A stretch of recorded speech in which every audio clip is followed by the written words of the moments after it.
Welcome back. I'm so glad that you could join us. This is So Be It, See To It, 50 Years of Octavia E. Butler, and I'm Susanna Morris. My co-PI from the Earthsea Project back there is Professor John Thornton. Wave John. This session will be live streamed. You want to say something about the Octavia E. Butler Society? Hey y'all, I'm Kendra Parker, the president of the Octavia Butler Society. We're happy to live stream the rest of the day's events on our YouTube channel. And the society started in 2013 by Tarsha L. Stanley, the late Gregory Jerome Hampton, Tanana Reeve Dew, and it's still existing. You know, the pandemic was the last time we had a conference in 2021 virtually, and so we're slowly starting to come back, trying to do things, and so I'm happy to be a thought partner here with Dr. Morris for today's event. Yay! I had to grab a cough drop. I appreciate that. I hope folks are watching the program. If not, I can pass a couple to you. This is our first, I'm sorry? Yes, I'm like, we need programs. In fact, and maybe this is, just saying something about me, but one of the Earthsea Fellows, Catherine Bennett, who's floating around here doing lots of different work, when I said hi, one of the programs looked like, I said, make it like a church program. Hold it up like a church program. So again, this is a secular event. It is. I'm just glad. So again, I'm Suzanne Morris, and this is our first official panel of the day.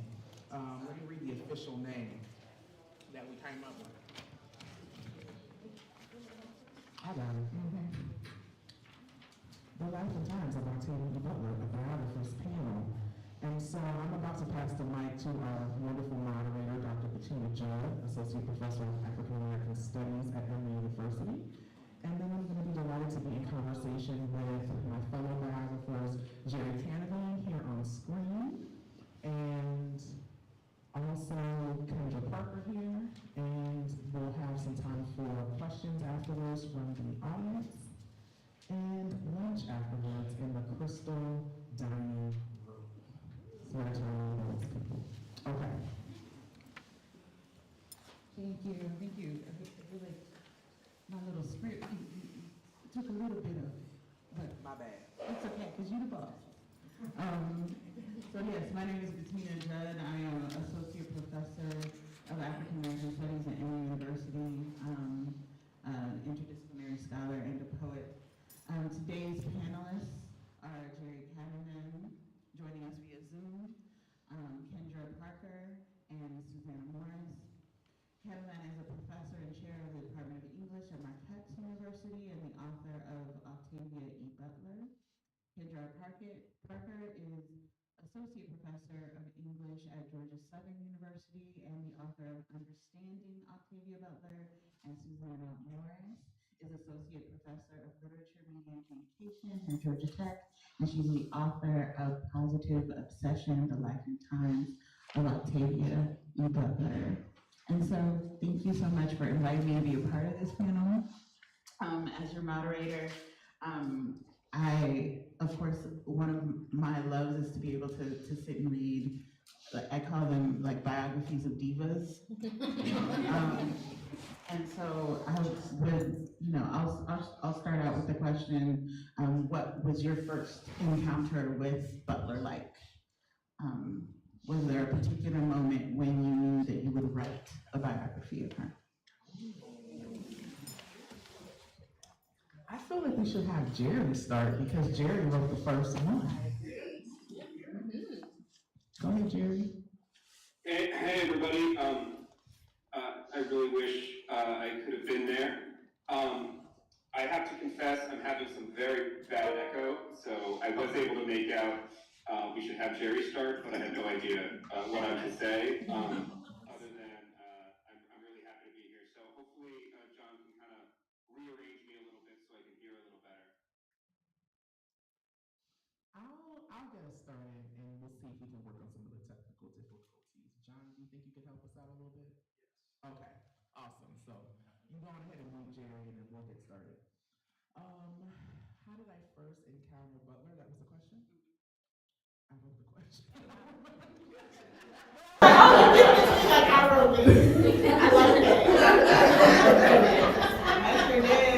This is my wrong day. Everyone's in 5 o'clock. Okay. So I first encountered Butler as a high schooler about 30 years ago, which is hard to believe because I'm only 25. 30 years. It's hard being a high school student in the 21st century with all these books. But 30 years ago, 1996, I first encountered Parable of the Sower at my local library in Fort Lauderdale, Florida. I had never read a book of science fiction or fantasy by a Black person. I'd never seen it. I didn't know that it existed, even though 30 years ago wasn't that long ago. But in my international baccalaureate program, we read all the Shakespeare, all the Mark Twain, and I think we should read Shakespeare and Mark Twain. Let's not get it twisted. However, we did not read African American literature in my high school. Right, so I had to take all the African American lit, all the African diasporic literature that I read was on my own, and so that's how I discovered Octavia. Thank goodness for librarians. So I'll pass it to Kendra to talk about her. I think there was a part 2, but I don't remember. My first encounter with Butler, forgive me, I was a senior in college. Okay? This is the worst. I was taking a course called Contemporary British American Lit, and the professor had this policy that you could skip all novels in the session without. So I was picking up this book, and it was just a little on the cover, flip through it, there was no picture, they didn't tell you anything about it. I was a senior. It was the end of the semester, I think we had 2 weeks left, and I was like, this is the novel I'm gonna skip. And it was Parable of the Sower. And that's what I saw, like, the word. Butler in the back, didn't know anything about who this person was, and so it wasn't until I was a grad student at Howard where I met Greg Hampton. He just written the first book on Butler, and he was like, "Did you this class?" And I was like, "Okay." And we started talking, and I was like, "This name sounds familiar." I kept the book. Right? I kept the book. It was like 4 years later, and I was like, "Oh, I should read this." And I eventually read it, just not that semester, because we read everything else but the Parable series. And so that was my first introduction. I saw it and I was like, I don't want to read this. Because again, I was a graduating senior, and the professor had a policy where you could skip a book, no penalty. And so I'm on it. She came back and she was like, and this is how I wrote the biography apparently. She was like, you skipped me back then, you ain't gonna skip me. Right. Right. So that's my sad little tale. Jerry, are you able to hear us any better? It's getting a lot better. I first read Octavia Butler in college in a class on utopias my freshman year. I read Parable of the Sower with a professor named John Barbary, who was one of the people I dedicated my biography to. Really moved me, and then I read Parable of the Talents and felt like I'd been hit in the face and struggled with that a bit. And then the next book of hers I encountered was in graduate school in a class from Priscilla Wald called The Human Being After Genocide. She's the other person I dedicated my book to. And I loved Dawn so much, I showed up like an overeager student, having read all 3 books in the trilogy and wanting to talk about them all with my class. And then I just kind of read every single thing she had written over the next couple months, culminating with I got a bootleg copy of Survivor, which you couldn't get back then, which still can't, on eBay, and read that one, and just really fell in love with it. So that's kind of how I got started. Yeah, thank you. So, to follow up to that question, was there something in the reading that led you to have a burning question that you needed to answer by writing the bibliographies that you wrote? I mean, the biographies that you wrote. I'm nosy, so I wanted to know more. I mean, I'm here with my fellow biographers, and so Jerry knows this. I wrote a review of your book for, I think, American Literature. And I was so impressed. I was like, oh my gosh, he spent how many years in the archive? And this is so detailed. There are here in the hallway, Karis Books and More, are selling copies of all of our books. So, you know, if you feel like you want to buy one, go ahead and do it. Of course, all of our books are available in any library and repeat. So go ahead and borrow it too. Of repeat.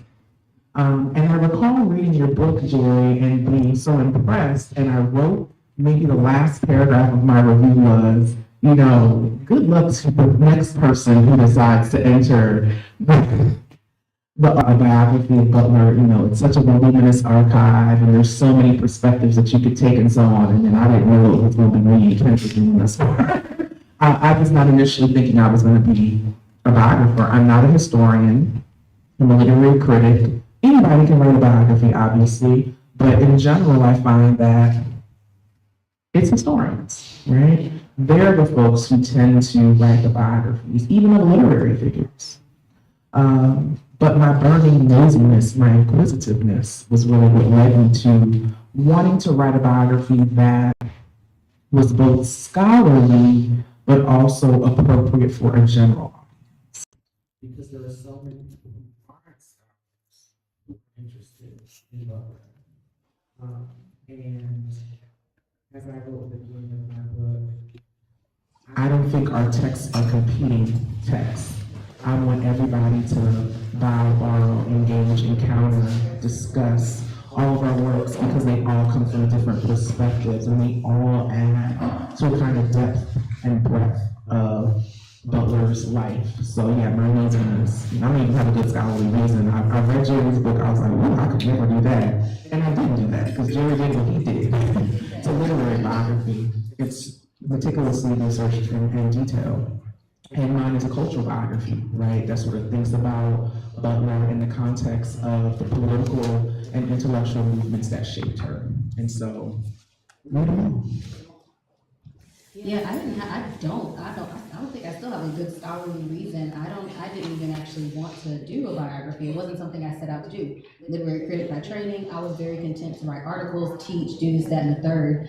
But my hesitation, again, reading Jerry Canavan's, I was like, I have nothing else to say, right? But like, that's enough, that's plenty. My students loved it. Never thought I'd be sitting up here as one of the biographers of her. Gibby's a Boys came out, Linnell George's came out. I was like, yeah, I don't even do none of this. But somebody asked the editor of the American Contemporary Literature Series at University of South Carolina Press, reached out to me and asked me if I'd do it, and I deleted her email. But it's not because I didn't think I could do it, because of grief. So the day after Thanksgiving, my mentor, Greg Hampton, passed away. And I found out the day before we were supposed to tell all the contributors that the 2020 release of the Bloomsbury Handbook to Octavia E. Butler, we had a cover. And so he passed away that Friday. I found out the day before, and so I had to do that. And so by the time she asked me in, I think mid-September 2021, or 2020, it was COVID. We had that, Ahmaud Arbery, George Floyd, Breonna Taylor, all these Black people had died. I'd been pulled over by the cops right before Ahmaud Arbery was shot. And I was just like, I don't feel like I should do this because the world was shaky. Everything was just so heavy. And unfortunately, one of the contributors to the project, the Bloomsbury Handbook, didn't get my email saying that Greg passed away. And so it's almost a year later, somebody from Spelman, Dr. Dash, Donna Akiva Sullivan Harper, emailed me and she was like, hey, Sandra Govan didn't get her copy and she didn't know Greg passed away. And so we started emailing back and forth. She said, my eyesight's not so good, give me a call. We chit-chatted and she asked me what I was doing.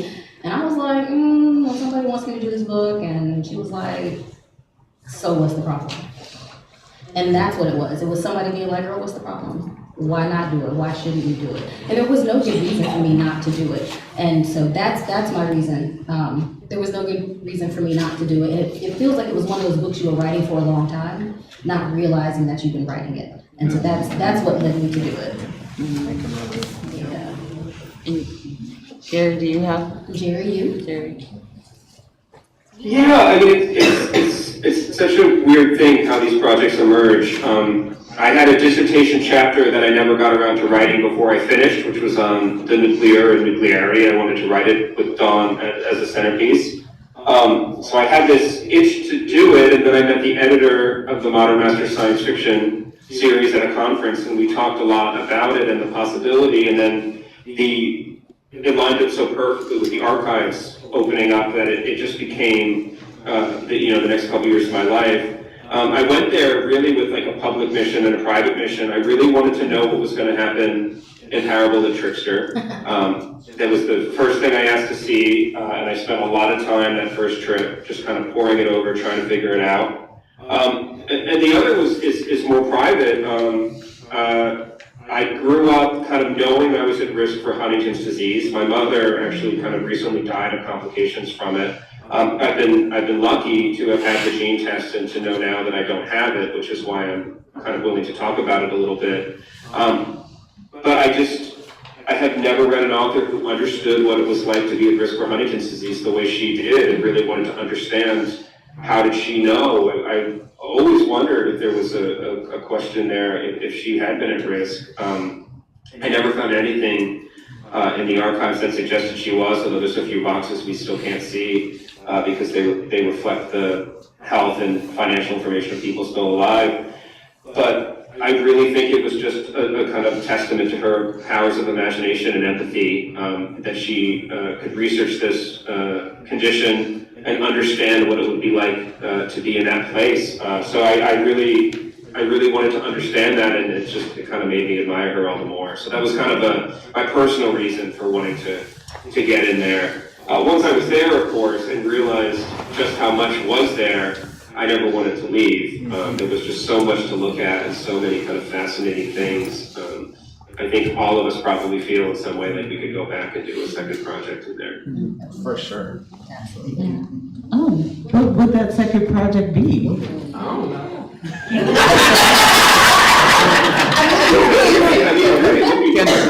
I mean, everybody just taps the parts of it that they're able to tap. It's just you kind of keep finding more and more and more. And I think especially as the family kind of changes their attitude towards what's in there, I think you'll see a lot of that stuff kind of becoming more accessible to people. You know, there's a full unwritten novel in there, 2 versions of it, right? Like eventually people are going to get to see that. I read both of them. They're interesting. It's a shame it didn't sell. I wish more people could read Blindsight. It's good. As Dr. Gomez said, why not? I'll be going back to Huntington in a few weeks. So I got a short-term grant, and I wanted to look at her conversations around her body. So what Jerry writes in his biography is that if Butler's sex drive was intimately linked with her desire to write. And as I was reading through her stuff, it's that and her feelings about her body. And so I was really interested in some of the internalized fat phobia or internalized fat shaming that she had about herself. I think we're all hard on ourselves, but it was really fascinating and sad to see just how much she said she had ugly and uglifying habits. And that revolved around her body. She called herself Pillsbury Doughboy. She was like, pick my skin. She was like, why do I hold my hands like this? She was really hard on herself and her appearance. So I'm interested in that. And there, I think there's one version of a short story where the girl's name is Kaina, and she's concerned about her body. And I think her partner is like, no, you're beautiful. I love all of this. And so I want to go back and look at some of that stuff to sort of think through her in that lens a little bit more. I don't know that we'll actually do this, but while it's in the archive, a thing that I thought was really interesting is it would be interesting to see a collection of her letters of her correspondence with other writers, because she had really extensive correspondence with other people. And I think that could be really cool. Yeah. I'm just archive shy now. Yeah, I mean, what you're all saying is, you know, of course, illuminating for those of us who haven't been into the archive.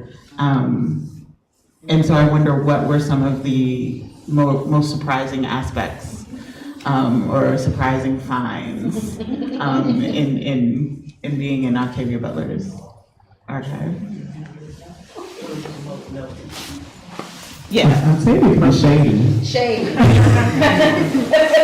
I didn't write about that. I mean, none of us really wrote about that, like shadiness, because that's not really what our projects are about, right? They're academic. But yeah, there's a little bit of tea in there. I'm not gonna talk about it either. But it was funny at the time in the archive to be like, oh, this writer who's still alive. Ooh. So I would have the laughing, but basically what you just described, Kendra, was what I remember reading and kind of silently crying in the archive, was how hard she was on herself. Not just on her appearance, but also on the work she produced.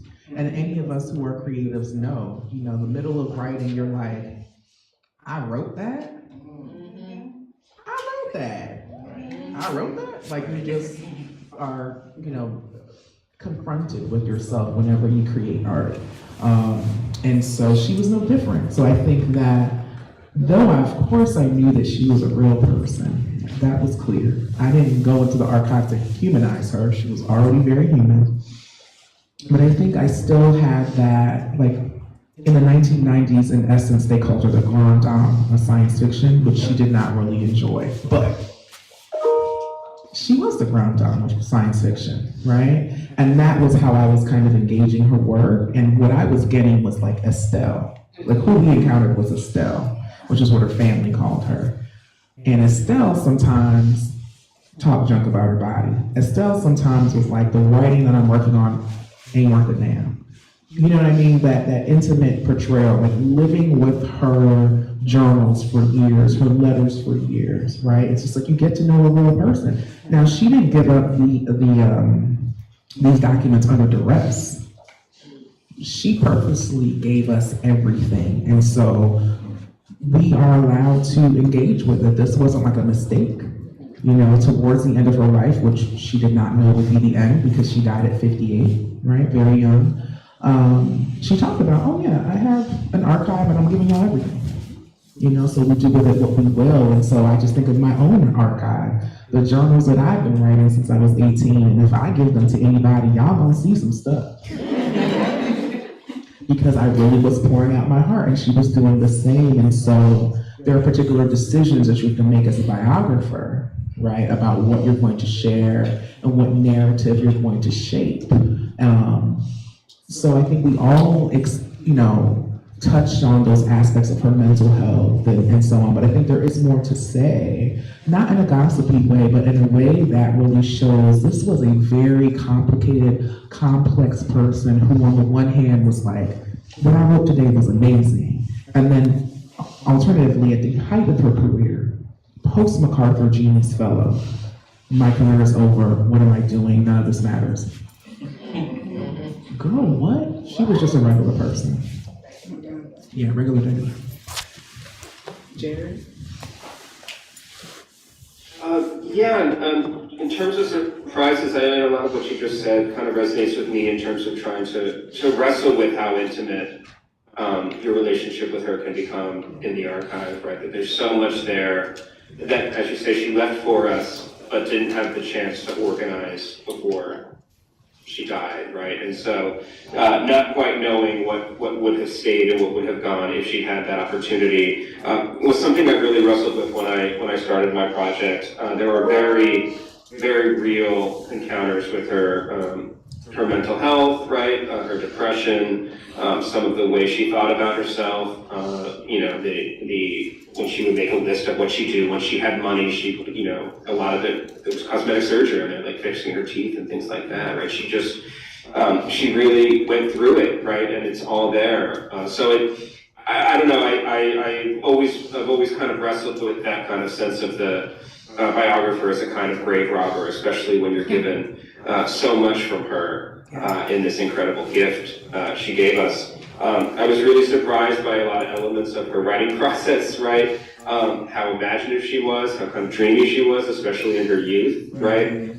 Some of those really kind of fascinating early journals. And to me, the greatest treasure was just seeing all the other versions of these stories and the way she tried to hone them, with at times a very mercenary attitude towards the writing industry and wanting to have success within it versus her kind of artistic desires, right, and her need to tell the truth. So yeah, I don't know. There's just so much wonderful stuff in there to work through. And even now, when I look back, I just realized this is the 10-year anniversary of my book, right? And that's really fascinating and interesting to me. But I wonder how I would do it differently now, and I wonder how people are going to do in the future. I felt very protective of her after having spent so much time with her kind of unbridled personal self-talk, and still worry about somebody going in there and writing something more salacious. Yeah, I get like going into the archive and it also having some juicy material in it. I also enjoy that aspect of going into my archive is Lucille Clifton's archive and getting all the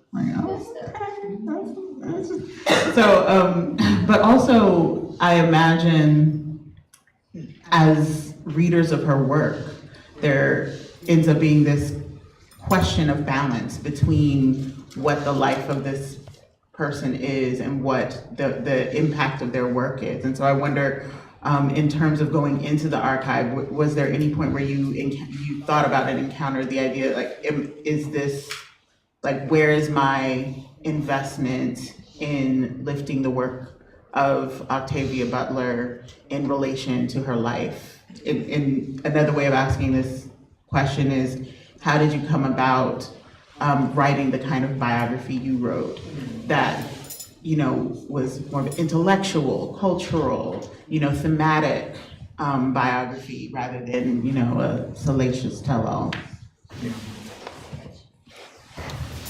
Yeah, I think that I've always been fascinated with how writers do the work that they do, and because Octavia Butler is one of my faves, along with Toni Morrison and N.K. Jemisin, I'm always interested in the very, practical. Like, what time do you get up? How many books do you read? Do you go to the library or the coffee shop? What news programs did you watch? I mean, Butler was an autodidact in some ways. I mean, she went to school. She went to Pasadena City College and got her associates in history. And she attended classes at UCLA and Cal State. She went to Clarion. But I like to tell my students, and I know some of them are in the audience, that she got the equivalent of 10 PhDs because of the level of work she did. And so I was really interested in, okay, so you're gonna write Dawn in the Xenogenesis trilogy. So you're gonna go on a research trip with a UCLA research group and just go to the Amazon and learn as much as you can, hike, kayak, go throughout Peru and learn firsthand, do field research. She didn't have to do that. And also spend years reading about the region and thinking about colonialism, settler colonialism, imperialism, thinking about sea creatures, right? Because the Owen Collie are a little kind of like sea monsters. So I, in my full nerd bag, wanted to write a nerdy biography of like, okay, she woke up this day and she did this thing. And so there's no room for salacious stuff in that kind of work. Not because she didn't have a messy life. We all have messy lives, But I wanted to know about like, what was it like when you woke up in Peru? One of my favorite pictures that I got to include in my book is a picture of Octavia sitting outside of her hotel. And she's sitting kind of on the edge of a ledge, and the mountains are behind her, and she's looking off into the distance, and she just looks so beautiful. And I can only imagine what's on her mind. She might have just been like, I'm posing for a picture, as we all do, right? But that was such a pivotal trip for her, and it was such a shift in her life, the mid-1980s, right? Coming out of those really hard years where she's just publishing, she's very prolific, she's not making a lot of money, and she hadn't been getting a lot of recognition, to winning Hugos and Nebulas, getting a new agent, getting her coin up. All those things are happening around the same time. And so that's what I was thinking of when I got to the archive. The last thing I'll say is, I had a lot of anxiety writing this book. I can't speak for y'all, but I was looking crazy half the time. And part of that was I did not want to disappoint her. I didn't want to disappoint my fellow scholars or her legacy, right? And so a thing I had to figure out sitting in the Huntington Library was you can't be everything to everybody. This biography is going to do a specific thing. And Kendra's will do another thing. Jerry's has done another thing. All of that. And then also my book, it's from an academic press, and so I had a word limit. It said 60,000 is what we want. We'll give you 70. My first draft was 80. And I negotiated it down to 73. And I was like, 3,000 is bibliography and notes. And they said, okay, that's fine. So it really is 70. So that really did shape some of the things that I wanted to do. And like, you can't be everything for everybody. And this also, it couldn't be very long. We wanted everybody to read it. I want the high school to be able to read it. I want the precocious middle school to be able to read it. And I negotiated doing it chronologically in the first half and then thematically in the second. And so what started my inquiry, thinking about it, I wanted to look at her as a romance writer. And that was one of the reasons I wanted to dig in deeper to the archives, because she was a science fiction writer. She labeled herself a science fiction writer, but she also was bothered by the label, because she said, if you put my books in science fiction, Black people aren't going to read it. If you put my book in African American literature, white people aren't going to read it. And so she was sort of bothered. And I was really interested in thinking about her outside of how we normally think about her.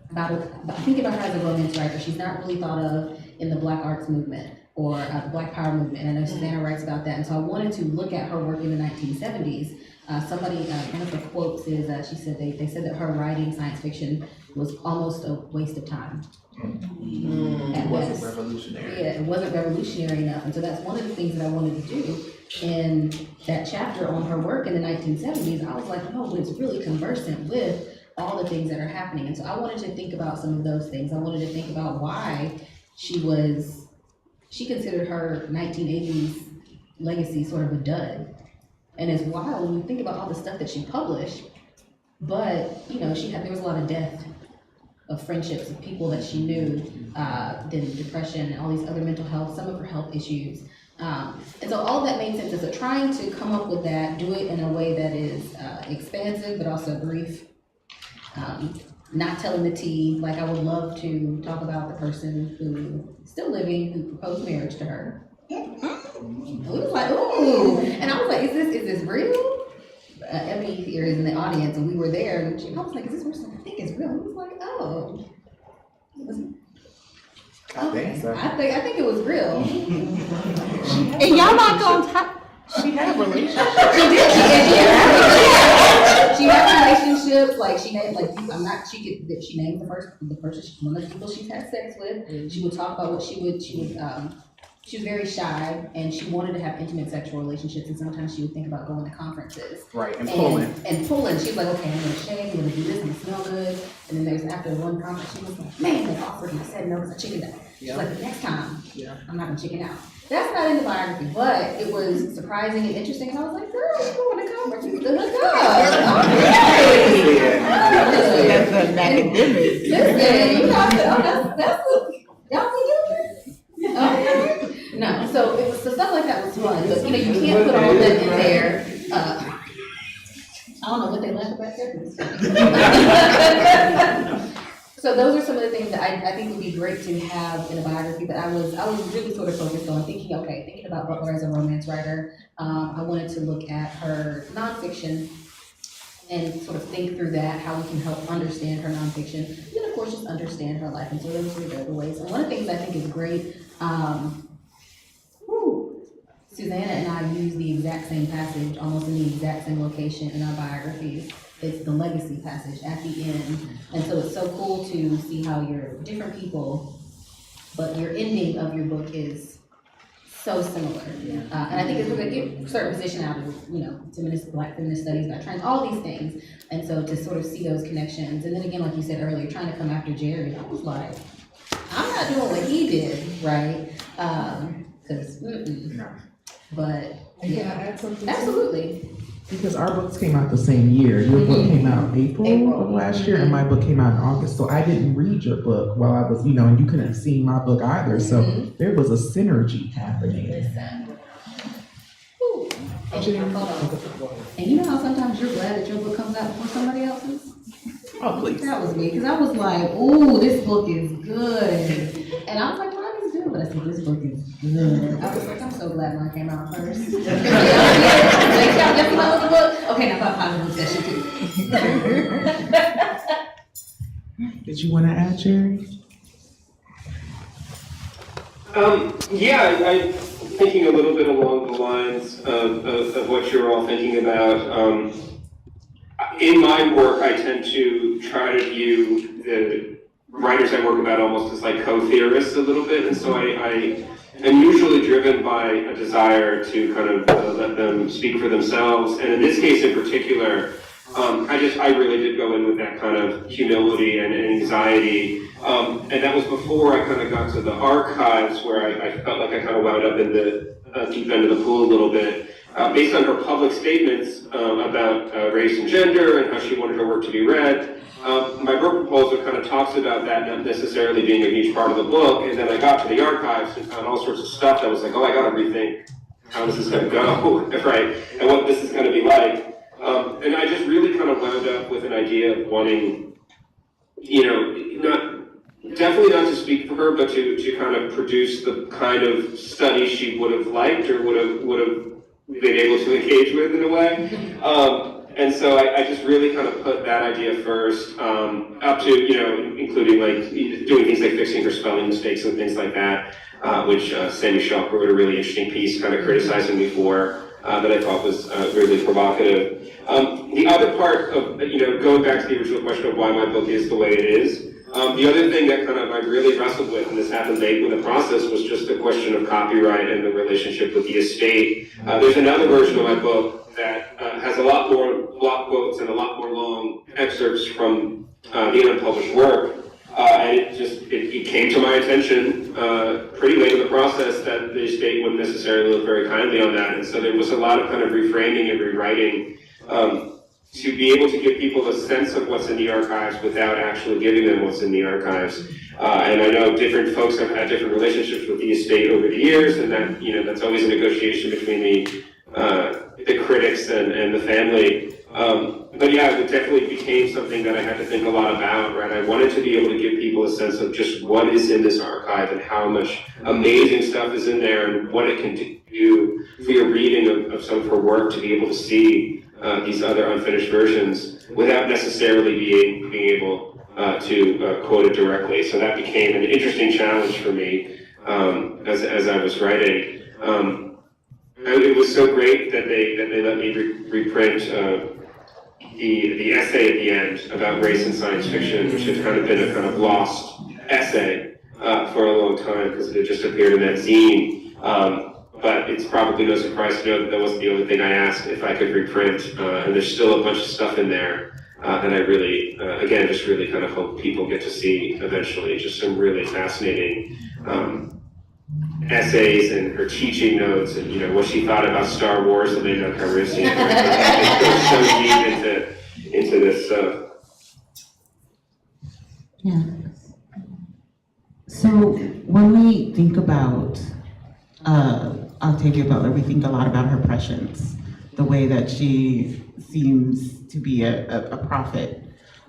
She talks about the ecology, the collapse of government and civilization. And so, in your uncovering of what is in her archive and what you want to focus on in your biographies, what did you see, what did you learn about her life that influenced those concerns, or shaped those concerns that she writes about? One of the first things that I found in the archive was, because I started at the end of her life and then I went backwards, was that she had all these notes about the flora and fauna in her neighborhood in Los Angeles and then later on in Seattle. And she just paid a lot of attention to nature. There's a lot of conversation in her notes and her commonplace books about what is happening ecologically. I mean, in an interview, she said something like, the environment is a character in the parable series. And she was sort of living with the environment in that way. She was thinking through these questions. They weren't like, I have this question today because I'm writing this novel. These were decades-long questions that she had, and I too have an interest in climate change, or what people are calling the Anthropocene, you know, this idea that human beings are really influencing how global warming, climate change, and so on. That's the anthro part of it all, rather than calling it the Holocene, right? Which is, I think, what geologists invite us to call it. And so I had an idea going into the archive that that's how she thought, but then when I got there was just so much evidence that she's thinking through these questions. And I don't think this is maybe a popular notion now, but I feel like until fairly recently, there was this idea that like, Black folk don't really care about that. We don't really care about the environment. We're worried about other things. And it's like, we care about all the things. We're very complicated people. We can walk and chew gum. You know, we can do all the things. And so her interests are sort of reflective of larger diasporic interests. And not only did she have an interest, or did she just write cautionary tales, she also wrote possible solutions that I think we often overlook because we sometimes get stuck on the like, oh, blankety blank, she predicted these things. She did not necessarily predict anything. She told us this could happen if you don't do X, Y, Z. And actually, we have a choice. We have agency, one, and if we organize collectively, two, we have power. So it's up to us. So in 1993, she gives us Parable of the Sower. She gives us a 30-year head start. Get to work, right? 2024 didn't have to look that way. It looks very similar, but it's not because she was psychic. She recognized patterns, and she invites us to recognize patterns. And I think that's one of the most profound parts of her work, is that she says, you too can study history. You too can watch the news. You too can listen. You can talk to your fellow people in the community. You don't have to have 10 PhDs. You just have to have good sense. That's exactly what I was going to say too. That she just, you know, she's this incredible autodidact. She's able to teach herself so many different discourses. You know, there's just so many things. You see her studying anthropology, the history of colonialism. Like, there's a bunch of stuff in there where she's reading books on signing apes, right? And these experiments where people were trying to raise apes along humans to see what would happen, right? That's not like, what book was that going to go into, right? Or is that in the background of one of these ones we read? But the key thing is that she was just this amazing synthetic thinker and could put all of these different discourses together and kind of understand how they work together. And it's that pattern matching, right? It's not that she was a prophet, it's just that she could see the tensions of the 90s, right, and see where they would wind up. And that's why when you read Parable of the Sowers, you feel like you're reading something that was written about now by someone living now, right? But it was just that she could kind of see, you know, if these trends continue, right, if all of these things keep going the way they're going, this is going to be the consequence. And it's the reason she seems like a prophet is because not everybody can do that, right? And most people can't. Most people don't have that incredible pattern matching ability she had. And I think one of the great things about her pattern matching ability is she trained herself to do it. She was listening to a speech as a young girl of JFK. And she was like, I don't understand what he's saying. Like, I don't know what he's talking about. And instead of just stopping there, she goes and like she studies, and she's like, I want to know what's happening. So that's how she sort of became a news junkie. She wanted to inform herself and educate herself. And so she calls Martin Luther King Marty when he passes away. When people get assassinated, she's paying attention. And so she's tracing these patterns from Bush and Reagan and Clinton and all of these political leaders. So she's training herself from a young age to understand what's happening, and all of those things, you know, inform the Parable series. Of course, you know, Make America Great Again comes from Ronald Reagan. It makes its appearance in Parable Talents. So this prophet label that some people give her, which we don't believe, she's not a prophet. She didn't start out that way, right? She didn't start out being able to trace these patterns. She trained herself, and so we too can train ourselves to be like, all right, let me study, what do I not know? And I think that's one of the great things about her. She was not shy about what she didn't know, but she was gonna make it her business to learn. And if I could just. Yeah, there are so many ways that somebody like Butler could have been subjected to social abandonment, right? She was poor, she was black, she had dyslexia, right? She was so shy, but she just refused to be left behind, right? And it's that, that heroic story that I think has, partially created so much desire to just read about how a person could start where she started and end where she ended, and just to kind of see this power of, self-creation and, like you say, refusal to be left behind, and in a way training herself when the system wasn't really all that interested in helping someone like her out. 100%. The other thing I would just quickly add is sometimes when we call her a prophet, we're abdicating our own responsibility. I don't want to sort of say, I'm a spiritual person, I believe in all kinds of spiritual things, and so it's not, for me personally, it's not a rejection of perhaps the spiritual gifts that she may have had, right? But rather an emphasis on our own responsibility, not in a conservative personal responsibility kind of way, but rather it is all of our responsibility as sentient beings to do this work, to recognize the patterns. Octavia E. Butler was a one-of-one talent. No one is like her. No one will be like her again. And yet, you can go on to Libby and read a newspaper.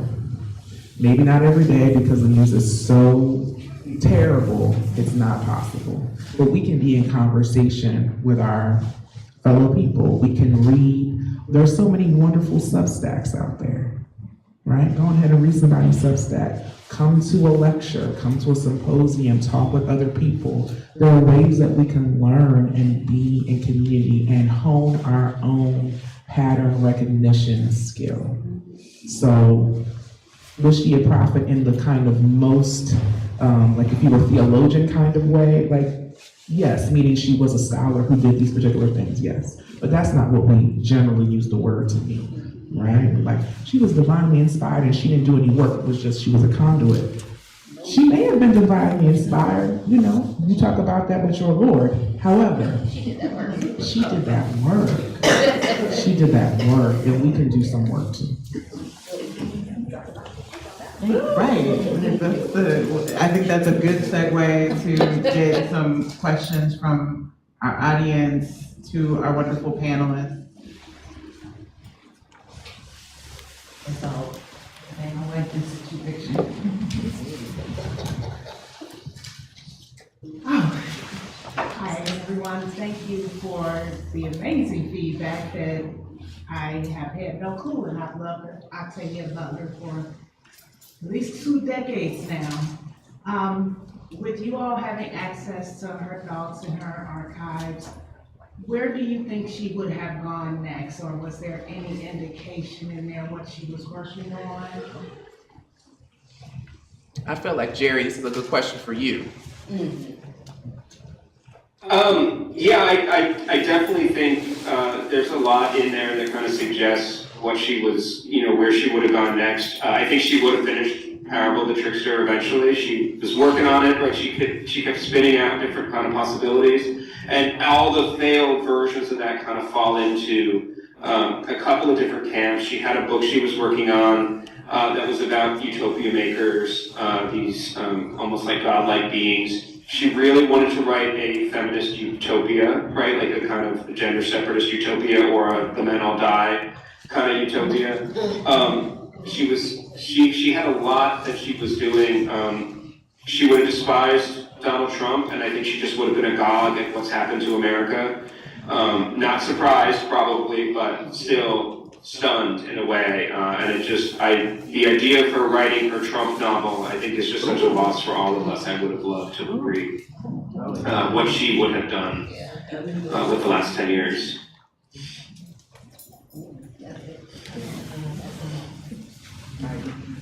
Hello, everyone. I'm Dr. Catherine Sophia Bell. I have a 14-year-old with me who also wants to ask a question. Should I let? Absolutely. Okay. Come on, let the youth speak. Come on.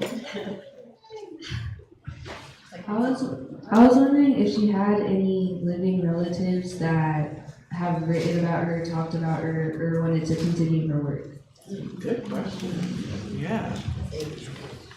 So to my knowledge, I don't know that her family has written anything about her. She has living relatives. They run her estate. So if you want to publish something from her archive or any of her images or things like that, you are engaging with her actual family members who knew her and who love her, right? Her cousins run her estate. But I don't know that they're writers. That has not been my experience in engaging with them. They are just extremely protective of her image and legacy, for sure. Same. Yeah. Yeah. What about you, Jerry? Have you heard anything else?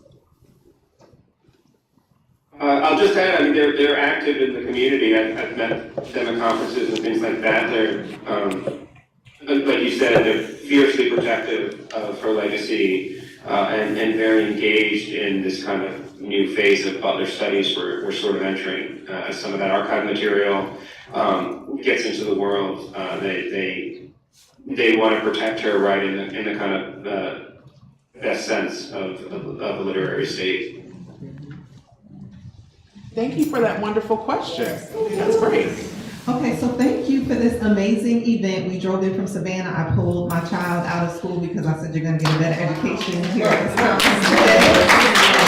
And I had to bring him today at school, so thank you for this and making it accessible and others taking notes and things like that. Also, thank you for modeling the kind of cooperative way of doing this. Like, I love that there's a panel with multiple biographers. I think it's important to model doing that collectively and cooperatively and not necessarily competitively. And I think you also model that in your giving homage to the biographies that came from your biographies.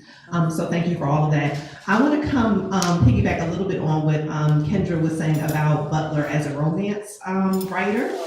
I'm working on a book on Audre Lorde. One of my favorite philosophies of Audre Lorde is about the erotic. Yeah. But this is also one of my favorite themes in Butler's work because I love the fact that literally, you know, you have to have night guards to stay awake while people are sleeping. But she's like, but somebody's gonna get it in, right?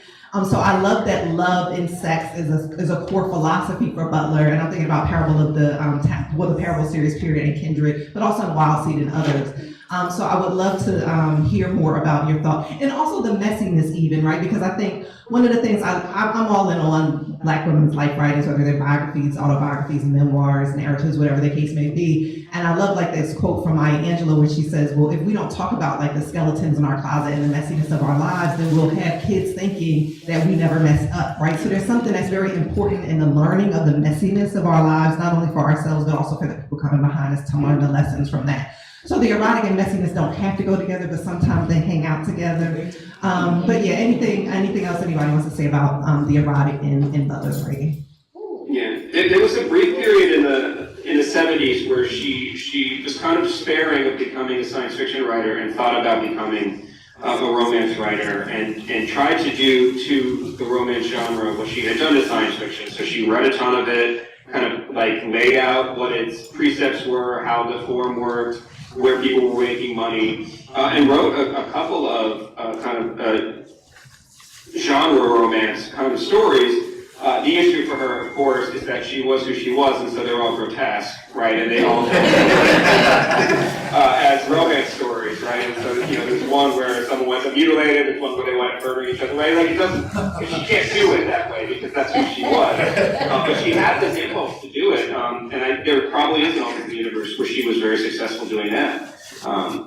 It would be interesting to peep into it. Some of those stories could be published of the ones that she was kind of playing around with, but I don't believe any of them ever actually did see publication.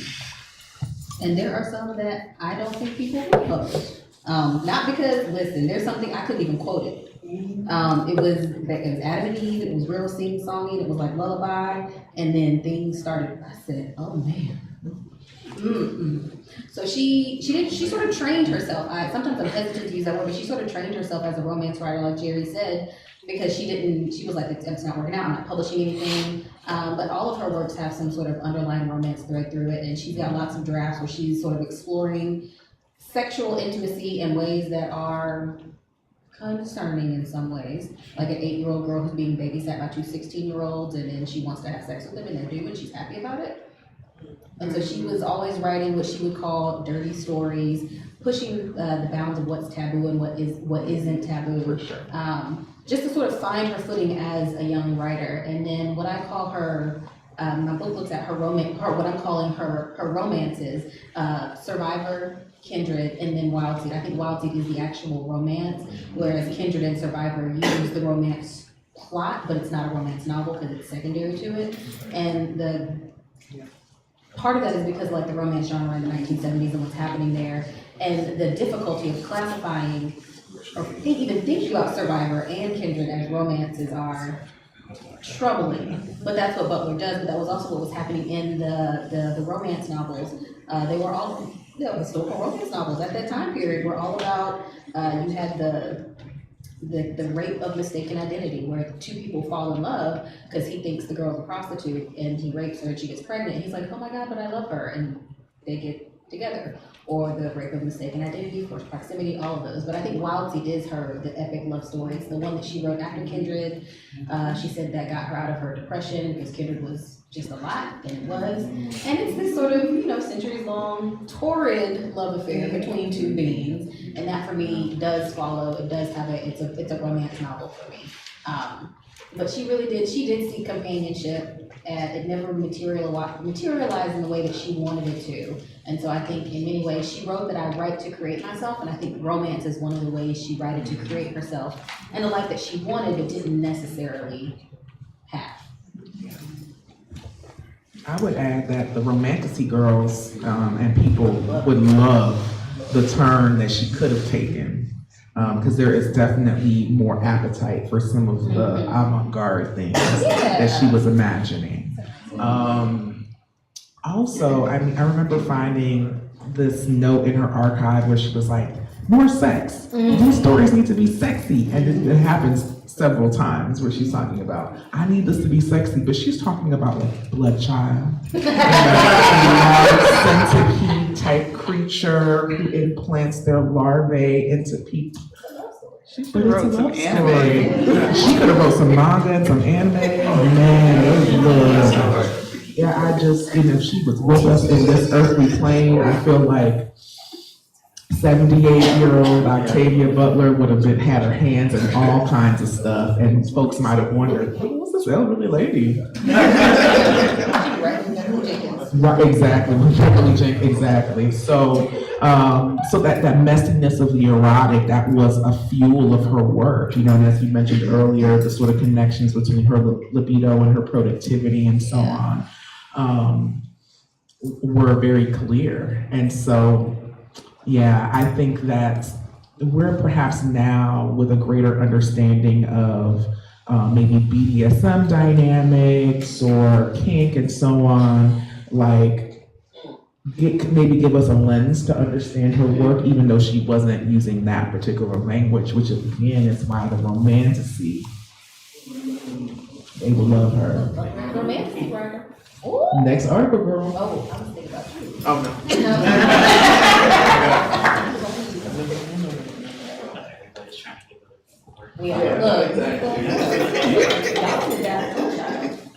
Hi, everyone. Thank you so much for this this thorough and just so brilliant panel. I'm like floored. I literally don't really know what to say.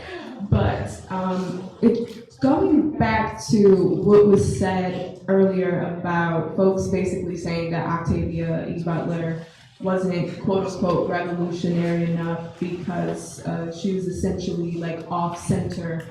I thought that was really important to uplift because over the last couple of weeks I've been like reflecting on the harms of if revolution and liberation doesn't include everybody, then it's just lip service.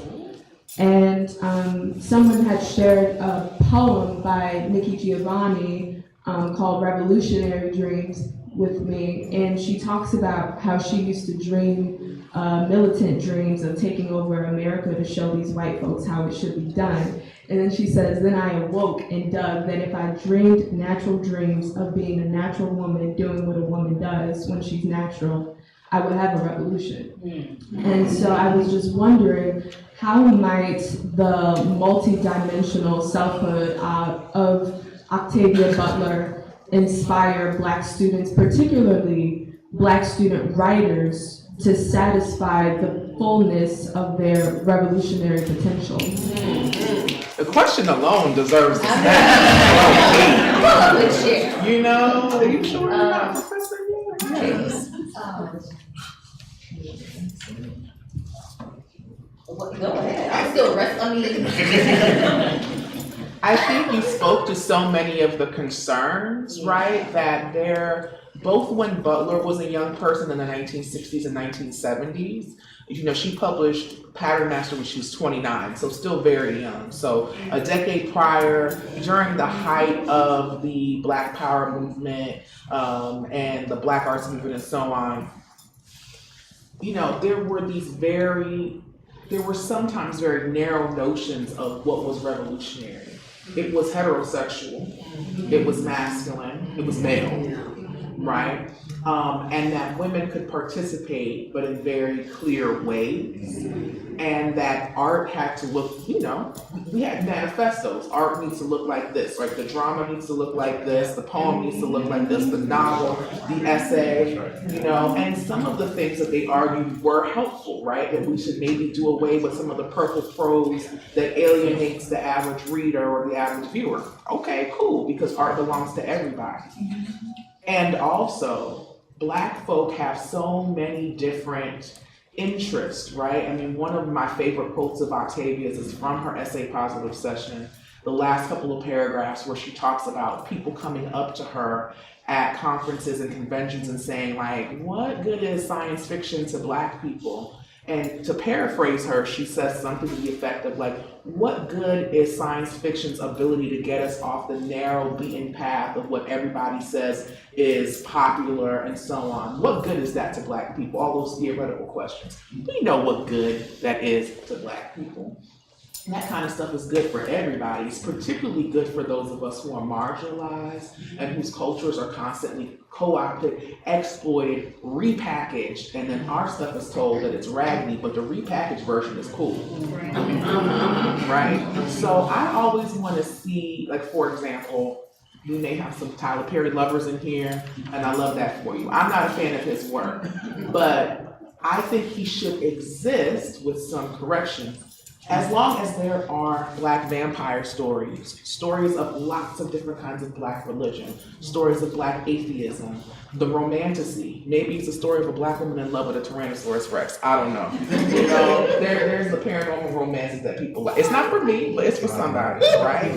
Political arguments of all spectrums, like just all the different things. So when we come to young writers and say you can only write in this way to be legitimate, that's actually not a revolutionary project. And I'm always asking folks, are you trying to be right or are you trying to be free? We're trying to be free, right? So being free means diverse. That means all Black people, trans, cis, disabled, abled, poor, working class, not just middle class or Black excellence, whatever that's supposed to mean. You know, there's all these different ways to be. And so I just charge you, you already seem like you're on that path, right, to be doing that work, because it's not just one way to be, regardless of what people say. And now we're remembering Octavia like, oh, we love Octavia so much, but we all know, those of us who've written about her and the scholars in the room, that she wasn't always held up that way. And that's true of everybody, Audre Lorde, Nikki Giovanni, who you've quoted. Oftentimes when people die, that's when we want to give the flowers. Oh, we love this person's work, we do this. Honor the people while they're here too. There are struggling writers in the 21st century, in 2026. Some of them are in Atlanta or in Georgia or wherever, that we can lift up their work, right? And they don't look like whatever the bestseller list is. Right. No shade. Yeah. You know? Because we got some bestsellers in here, baby. Okay, we got the award winners. Okay. We do. Right? So, yeah, that's what I would say. Add something. I mean, the only thing I add is, Butler's childhood was very much like all of that. Teachers told her she was lazy, that she was stupid, that her writing wasn't good enough, that her writing wouldn't sell, and she ignored that. So she was used to being somebody who heard all of the time that what she was doing was a waste of time. And she persisted in spite of it. And I think that that persistence in and of itself is revolutionary, in addition to all of the things that Susanna just said. So any resistance that you encounter, I would just encourage you to push through it, because there is light at the end of the tunnel. And we need your work. Yes. And you need it. Yeah. Final question, Ms. Danita. I apologize for being late, but what is your take on how churches has taken on this studying Octavia Butler in their Bible studies? It's a movement that has been going on, and I was at odds that my church did it, and I was, then they brought in the lady, one of the professors from Georgia State, and she conducted the Bible study every Wednesday. It wasn't until I started reading the book and realized that both parable and it had so much of the religion in there. But what is your take on it being a movement through the church? Wow, it's new to me, low key. Oh, it's new? Hearing it. Now, I have seen people identify as practitioners of Earthseed who are not Christian, but this is my first hearing it being used in Bible study. We did a whole series. Okay, I'm not necessarily mad at it, depending on how it's used. Butler was raised Baptist, a kind of charismatic Baptist church. Everything that was secular was off limits, basically. You had to wear long skirts. It's giving me long denim skirt, apostolic a little bit. No secular music and things like that. No going to the movies, no playing cards. No sweet tea. I mean, that's something I Okay, I'm in the wrong room to say that. Okay, I got concerned. Okay, and so while as an adult, she had moved away from the church, right, and was agnostic, essentially, atheist perhaps. She was using so much of what she learned. I mean, 2 books, Parable of the Sower, Parable of the Talents, and at the end of both books, the scriptures back there, and not just 1 or 2 lines, like the whole story, right?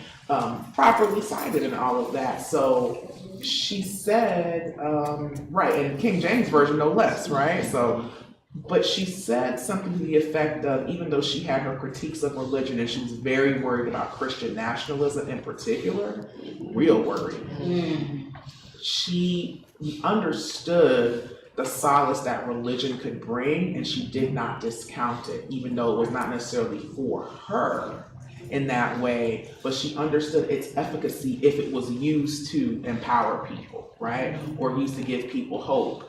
And so I think it makes sense. I mean, Lauren Olamina's, she's a PK, she's a preacher's kid, right? And in some ways, Earthseed is a reaction to being raised in the church, being raised Baptist, right? So it makes sense that churches, Black churches in particular, would engage with Earthseed, because I don't think it's antagonistic necessarily, right? I think it can, and I think so many of us raised in the Black church have a more syncretic understanding of religion, right? We think about ancestors and ancestral practice, which is not necessarily strictly Christian, right? And that's true whether we're from the US South or have deep roots in the United States, or we're from the Caribbean or the continent or wherever. Black folks tend to syncretize different things. So you might be, I'm thinking of my own mother who was very Christian, and also my mother is Jamaican, and so there are just some practices. She would not say obia, please don't tell her I said that word, right? But some things are ancestral practices that are not strictly Christian per se, and we melt those things all the time. And it's not because we don't love the Lord or whatever, right? It's more so that I think we have had an expansive understanding of the divine, right? And Butler is getting us to think about that, even if it wasn't her own daily practice. I'll just quickly say I had a wonderful conversation when I was working on my book with the very dope Alexis Pauline Gumbs. And I remember interviewing her and just, as a fellow biographer. And she said, so what kind of ancestral relationship are you having with Octavia? And I was like, she's telling me to get in my seat and write. Like, we're not communing, because she was communing with Audre Lorde. Audre Lorde was coming to visit her and they were having communications. And Octavia was like, get to the archive. Like, not that kind of thing. So when I say the sort of expansive notion of divine, again, it doesn't have to be her practice, but she understood that there were so many other ways to be. And so that could be another way to get people to understand what it means to be a human being. You don't want to give any comments before we go to lunch? Well, yeah, the only thing I'd say is I think it's great that churches are using it, simply because, when I used to teach at a Christian school, and half the class would be split of like, this is the Christianity that I practice, is what I see in Earthseed. And then the others are like, nah, this is heathenish. And I'll be like, well, where? Like, what Christianity are you practicing where, I don't know, collective responsibility, feeding the poor, helping the sick, is antithetical to what you do. Similar experience to teaching at Georgia Southern, course evaluation school was like, this was very antithetical to my faith, and it's bashing Christianity, and this professor endorses bashing Christianity. I was like, baby, I be in church most Sundays, whether it's bedside Baptist or in person. I'm not bedside Baptist.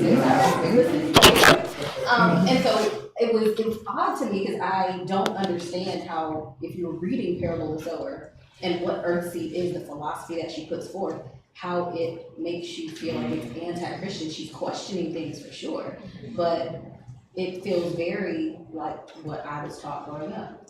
You have a responsibility to people, to be in community with people, to help people, to nurture people, to not harm them. And if that's antithetical to Christianity, then it's not one that I want to be part of. So I think it's great that they're having these discussions in the church. I think it can only expand the vision of Christianity that people, a narrow vision of Christianity that some people may have, some Christian practices that may have, that are expansive, all-encompassing, and really helping us develop into the community Butler wanted us to be. Yeah, well, I tried to find the book in Greenbrier bookstore, and they were sold out. And I was like, sold out? What? There you go. Apparently, several churches at that. Thank you. Jerry, did you want to add anything before we wrap up? Yeah, I just think it's kind of, it's in relationship in a way with the question about revolution and her thought earlier, right, that what's revolutionary in Butler isn't necessarily what we're expecting, and the way she thinks through things is very visionary and idiosyncratic. I've always been struck by, I think it's Ingrid Thaler's reading of Parable, where she's like, this is a very conservative text, right? Like, outsiders are dangerous drug addicts, right? What the American needs religion to be revived. Everybody should carry a gun at all times, right? She's very complicated, and what's utopian and revolutionary in her thought is matched by this kind of Afro-pessimistic streak. I'm really struck by this. I had never heard of this Bible study of Butler in churches thing. I think that's really fascinating. In part because of the reputation of the books as being, anti-Christian, or trying to kind of imagine a new religion that can supplant Christianity. But they're really, even in the novels, they're really in conversation with Christianity. And we always talk in my classes about whether or not Earthseed is an extension of her father's Christianity or a reaction against it, right? It's both at the same time. She researched, when she started this project, and it wasn't Parable at first, she researched the life of Muhammad, and she's coming off Blindside, which is a novel about cult leaders, right? She has this very skeptical attitude towards someone like Lauren Olamina, who would set themselves up as a leader who knows the plan, and a lot of the early drafts of this are really skeptical about her as a figure, almost always written by someone who's either seeking to expose her as a fraud or who will become her Judas. But when her mother died, Butler was comforted by Earthseed parables, right? And, God has changed, and the lesson of truth has changed. And so she kind of, inadvertently created a sense of what a vibrant religion that could work for the world in the 21st century could look like. And I think it's really moving there to see it kind of circulating in that way. Yeah, so I want to research this more and kind of know more about it. But I can understand it, right? Because exactly as someone said earlier, right, that she's skeptical of religion. She grew up in a religion that she ultimately walked away from, but she knows there's something there we need, and is trying to figure out how to get that good part without the bad part, right? And the rest of the parable books, if she'd gone to finish them, really would have wrestled with that, right? What happens when Lauren becomes a god? All right, so I know we are way over time, and so there were questions in the chat, but maybe they can direct them to you afterwards, but we can. Yeah, because we're gonna stop for lunch, but we're gonna note the questions and hopefully we can circle back to them. Absolutely, Okay. so thank you for our watching the wonderful chat. panelists. Thank you, Jerry, appreciate it. Thanks, everybody. Have a great rest of your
Was